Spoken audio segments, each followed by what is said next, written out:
In a tragic update, the death toll in Israeli attacks on Gaza since October 7th has reached 29,954, with 70,325 people wounded. Amidst the crisis, Mahmoud Abbas, the president of the Palestinian Authority, rejected what he calls Israel's campaign to dismantle UNRWA. He emphasized the agency's vital role in providing services to Palestinian refugees and urged the need to halt Israel's war on Gaza, allowing for the safe return of the displaced. Severe restrictions on fuel shipments and non-functional desalination plants worsen the crisis, said Maurizio Martina from the UN Food and Agriculture Organization. He warned that water supplies in Gaza are dwindling, affecting food production, electricity, and bakery operations. He expects the collapse of agricultural production by May. Project Hope, a humanitarian group in Gaza, reports alarming rates of malnutrition. Around 21% of pregnant women and 11% of children under 5 treated in the past 3 weeks suffer from malnutrition. The lack of nutrient-dense foods, especially fruits and vegetables,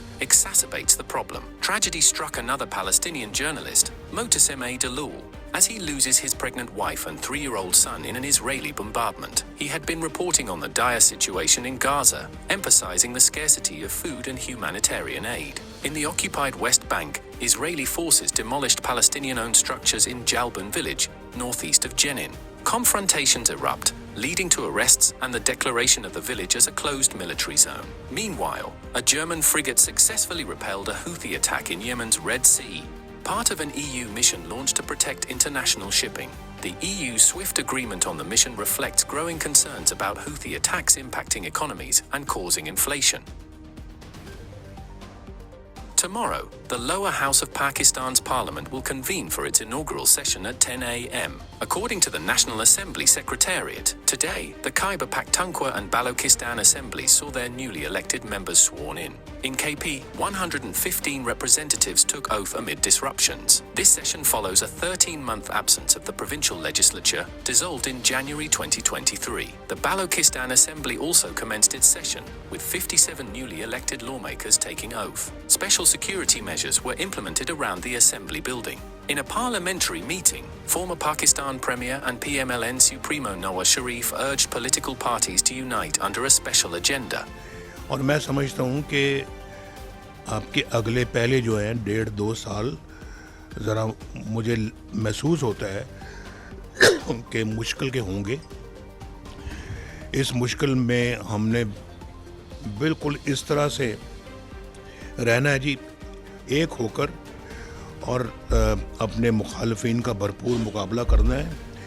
और इंशाअल्लाह मुझे बहुत यकीन है कि पाकिस्तान अगले 1.5-2 साल में इन मुश्किलात से बाहर निकल जाएगा. He also endorsed his brother Shehbaz Sharif as the best choice for prime ministership. मैं यकीनन शहबाज साहब की बहुत तारीफ़ करूँगा कि जिस हिम्मत हौसले के साथ इन्होंने ये पिछला 1.5 साल गुजारा है, इन्हीं की हिम्मत है. इनकी जगह मैं होता तो मैं शायद ना चल सकता. और अभी भी अल्लाह के फजल व करम से इन हालात में माशाअल्लाह शहबाज शरीफ इज़ द बेस्ट चॉइस. और मुझे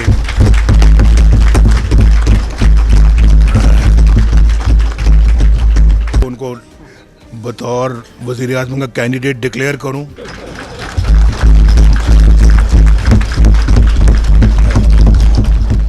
Meanwhile, Mr. Shehbaz criticized President Arif Alvi for not calling a National Assembly session, accusing him of violating the Constitution.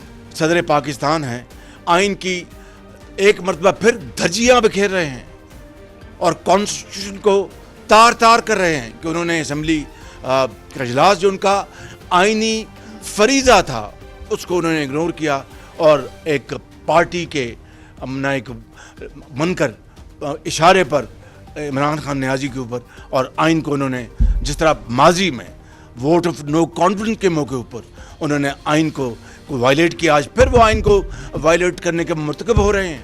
He also questioned the fairness of the February 8th elections in KP, won by the PTI.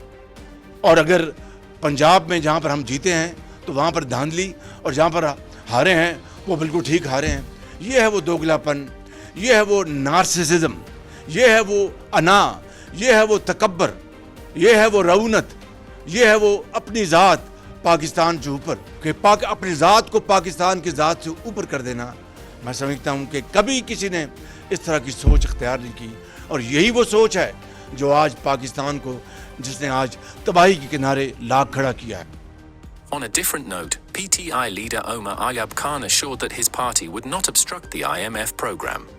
सबसे पहली बात, पाकिस्तान तहरीक इंसाफ और हमारे बानी chairman जनाब वज़ीर आज़म इमरान खान साहब और हमारी पार्टी किसी सूरत भी पाकिस्तान की मईशत का पहिया चलने से किसी किस्म की रुकावट नहीं बनना चाहती। हम लोग चाहते हैं कि पाकिस्तान का माशी पहिया तेजी से चले, और किसी किस्म का भी IMF की फैसिलिटी में रुकावट पाकिस्तान तहरीक इंसाफ न कभी बनी है न बनेगी, क्योंकि हम लोग मुहिब्बे वतन लोग हैं। Later, he criticized the opposition alliance PDM 2.0, claiming they lack the capability to reform Pakistan's economy, stating that only a strong and fair government can enact meaningful reforms. In a major move in India's media landscape, Reliance Industries and Walt Disney announced the merger of their TV and streaming assets on Wednesday, creating an $8.5 billion entertainment powerhouse. Reliance will inject $1.4 billion into the merged entity, retaining over 63% stake, while Disney will hold the rest. For Disney, the merger aims to revitalize its struggling India streaming business, which has faced challenges retaining users and financial strain from costly cricket rights payments. Despite its initial $15 billion valuation, Disney's India business is now valued at around $3 billion post-merger, according to the companies. The combined entity will boast 120 TV channels, 2 streaming platforms, and cricket rights, catering to India's fervent sports audience. The deal positions Ambani's Reliance to dominate India's media sector, surpassing competitors like Sony, Zee Entertainment, and Netflix. Neeta Ambani will chair the board, with former Disney executive Uday Shankar as vice chair.